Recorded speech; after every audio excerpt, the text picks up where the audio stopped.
who were willing to grow food to help the people in the church and to help the poor people in that community as an outreach. Oh, yes. This is your evangelistic outreach. You're going to grow food.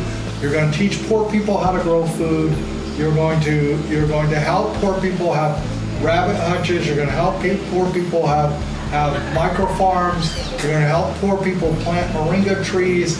But you're going to be the farm experts in our church. Just 10.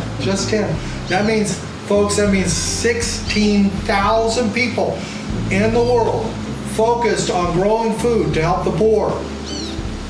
Just with one denomination. It's just one denomination having 10 people out of each church. Maybe it's 5 people. You still have 8,000 people growing food worldwide to feed the poor. Do you see the power of that multiplication? Man, that's the little boy with 5 loaves and 2 fishes bringing it to Jesus, and Jesus starts pulling it apart and pulling it apart and pulling it apart and pulling it apart. No, this farm may not be able to really feed the world, but this farm can challenge enough people.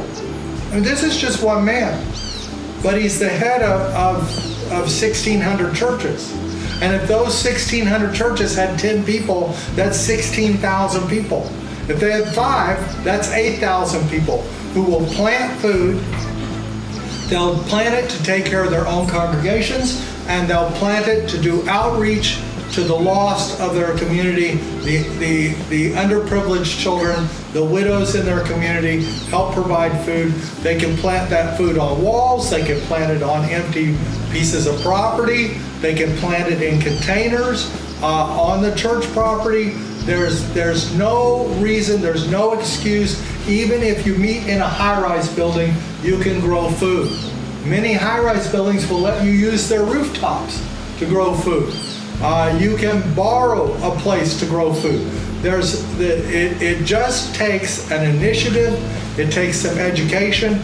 One thing, Vangpong, that we're working on currently is how to create fertilizer with almost no money.